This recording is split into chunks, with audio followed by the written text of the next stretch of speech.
Cuban officials investigating U.S. complaints of mysterious incidents that sickened American diplomats in Havana have described allegations of sonic attacks as science fiction and accused Washington of slander and refusing to cooperate fully with Cuba's inquiry. Donald Trump said last week he believed Havana was responsible for 24 diplomats being harmed.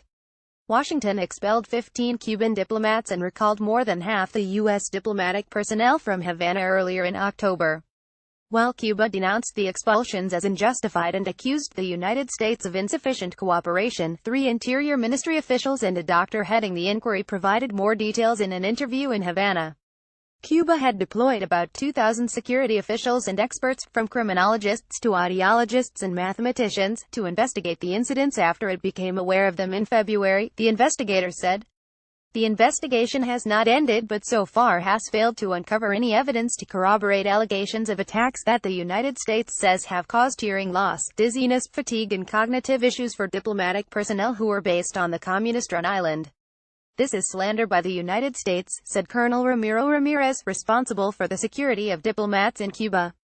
Asked to respond to the Cuban officials' assertions, a State Department spokeswoman, Heather Nauert, said the United States had reminded Cuba of its obligation to ensure the safety of U.S. diplomatic personnel and was continuing its investigation of the attacks. Washington officials have raised the possibility that sonic weapons were used to harm the diplomats, according to U.S. media reports. However, Cuban investigators denied such weapons could even have been used by third parties without affecting the health of others or attracting attention.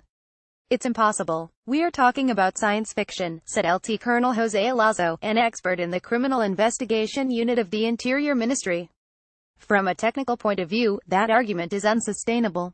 The investigators said the United States had supplied 14 recordings of the sound it says the victims heard during the attacks and recorded, for example, on cell phones. These, however, did not contain anything that could damage human health, they concluded. The noises include the usual suburban sounds such as traffic, footsteps and voices. They were also characterized by a deviation peak of 7 kHz (kHz) in the frequency band of 3 kHz, similar to the song of a cricket. An audible sound would need to be very low, above 80 decibels or akin to a plane's engine, to have a health impact, they said. Yet only the victims heard the noise, not their families living in the same houses, or their neighbors.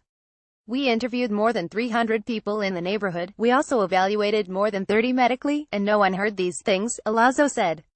Even if the U.S. diplomats' reports of loud sounds were misleading and the source of the attacks was infra or ultrasonic and therefore inaudible to human ears, it would be hard to explain how it could go undetected, the Cuban investigator said. You would need a source that could be seen from a satellite. It would be enormous, said Dr. Manuel Villar, an ear, nose and throat specialist. The U.S. Embassy in Havana, Washington has recalled more than half its diplomatic personnel from the Cuban capital. Photography Emil Lagif BGT images. Finally, only 2 or 3 of the alleged victims had hearing problems, according to the U.S. information provided, whereas any kind of sonic attack would cause them in everyone, Villar said. The United States has not formally accused Cuba of carrying out attacks, but Trump's comments further damaged relations between the old Cold War foes, which have rapidly deteriorated since he took office.